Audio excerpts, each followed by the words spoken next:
people have asked me, how's the freight world looking right now? And I've talked to a lot of people that haul a lot of different things, not just flatbed, van freight. Some people haul for direct customers as far as like, I got a friend that hauls bottles. He stays in Missouri, but he just hauls bottles and stuff. And a lot of people are saying that they're seeing a lot of weird things happening again, or happening right now. Like one buddy that hauls bottles, he's like, yeah, they got like 7 trailers tied up with bottles because nobody wants them. And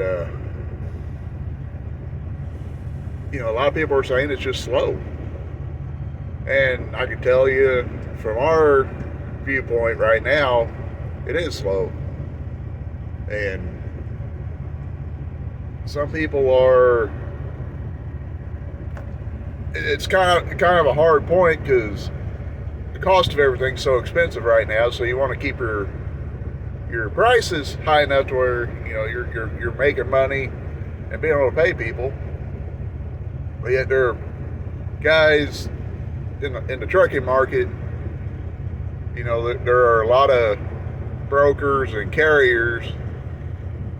Just to get a truck moving, they'll come in and undercut you. I don't know if you guys have ever seen that show Shipping Wars, where them people sit there, they're on the laptops all day booking a load. Nope, they'll start a load off at $2,000, on their bids, and by the time it's all said and done with, they'll have it down to $800. It's like that happens. It really does. This guy will come through and undercut you a few $100 to just go to the same place, just because he knows just to keep a truck moving. And you gotta be real careful with that, because you can get yourself in a pickle. You can make money, while you do it, but at the same time you can turn around and hurt yourself, because like I said, things are so expensive. Tires and fuel alone is crazy. But I don't know. Hopefully we get a load this afternoon and we can head that way to get ready for it to load tomorrow. So we're gonna get going. We gotta go out and kick the tires and check the lights and all that fun stuff. Check straps. We don't want none of this crap falling off. So these stone blocks, you want to kind of check things out. Sometimes these have wiggly pieces. This plastic will do a good job of holding the stuff on, but look, make sure nothing's wiggling out. It's one of the things that sucks about hauling these things, is it will wiggle out. Well, looks like we're going to be blessed with another beautiful sunrise. We're going straight into it. Man, a bunch of unique colors. Oranges, but different. Every sunrise is different. And I don't know. Anytime you can see the sun coming up, I think it's a beautiful day. Yeah.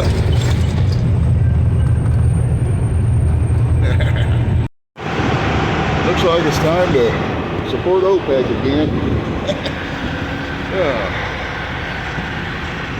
Crap ain't cheap. I'm happy to see that they still ain't fixed the potholes here. Literally. That is ridiculous. Oh. Heck yeah. Chris better not ever bring her bug back here. She's gonna lose it. She needs to keep it over on the other side by the restaurant where she works. Yeah, look at the size of that one. We'd bottom out if he fell off in that hole. We are getting unloaded down here. We're at the actual yard. We're not at the quarry today, but I think he's getting the last pallet there, ain't he? Maybe? No, 2 more. But getting them right off. We'll be heading down to Arkansas shortly. I had one of the craziest, I won't say incident, but situations. But dealing with a 4-wheeler going through Farmington. a while ago. I actually got on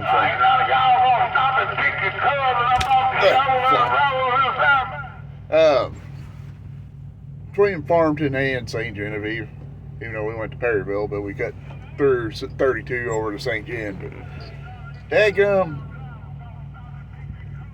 when you get out of Farmington off of Karsh Boulevard, you got to make a left to get on 32, which technically Karsh Boulevard is 32, but long story short, that's what you got to do. They got a special turn lane, everything for 32 towards St. Gen. So I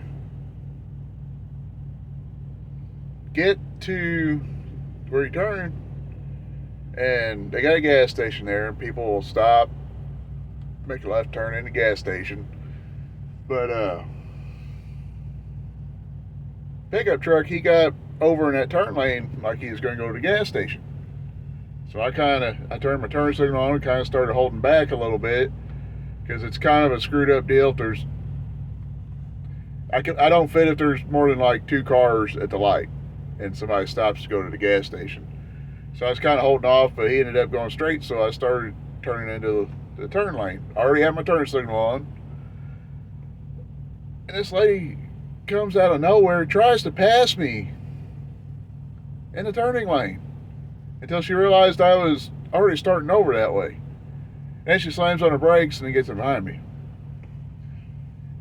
We start across 32, and this crazy woman tailgates me. I mean, I can't see her most of the time across 32, and then occasionally I see her kind of bob over to the left. She's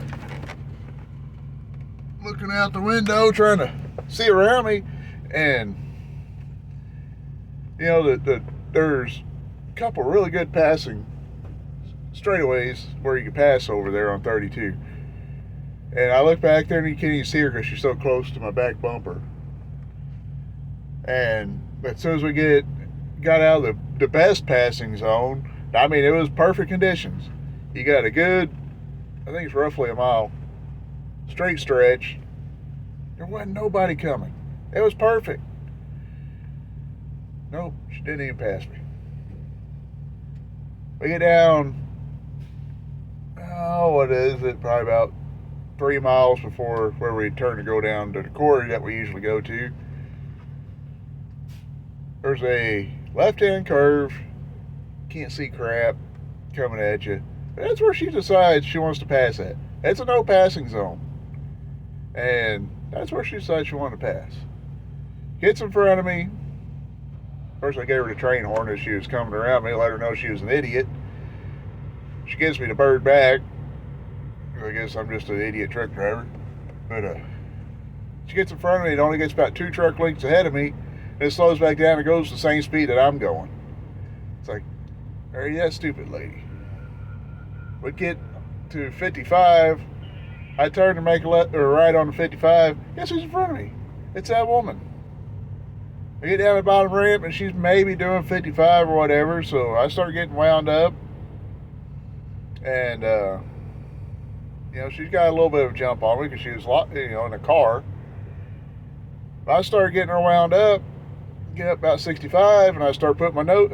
I'm gaining on her, so I jump over left lane. I figure, well, she's whatever. Naturally, I put my nose up on, you know, get my nose up beside her car, and she takes off like she's John Force. I mean, she went from like 60 mile an hour at that point to probably close to 100. I mean, she was gone in less than 2 or 3 miles of me. I couldn't see her no more. So I know it was just a crazy ordeal. In my years of driving, I've never dealt with that type of stupidity. We're gonna stop, get a shower real quick, and then head on down the rest of the way for the night. That feels a lot better. My beard feels a lot better too. Didn't have no beard butter at home, so I was going dry, so we finally got some. Feel a lot better now.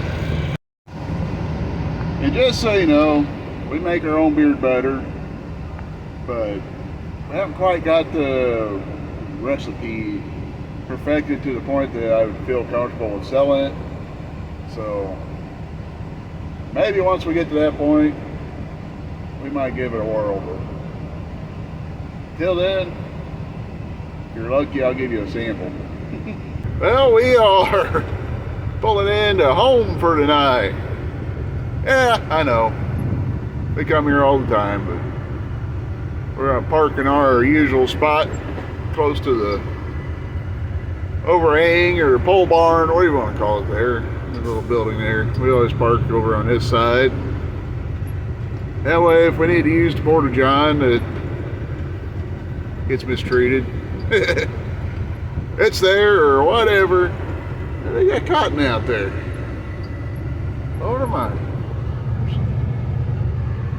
This place is ridiculous sometimes with the way people just trash it.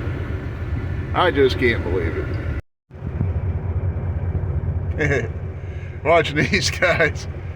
They're taking a box out of the white truck, trying to get it fit in the red truck. I don't know what it is. It's kind of funny watching them trying to stuff it. The white truck is a mid-roof sleeper. The red truck, just flat top. Not as much room in there. I don't know where I hope the old gal don't plan on sleeping in there because she ain't gonna have nowhere to sleep. That box is taking up her whole sleeper. How to tell when you need to replace a light? Well,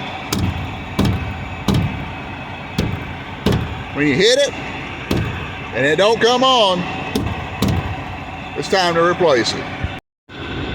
Just so you know, we keep a little bit of everything in here. This is lug nut covers, hood latch, little piece of hose, pieces for the hood, air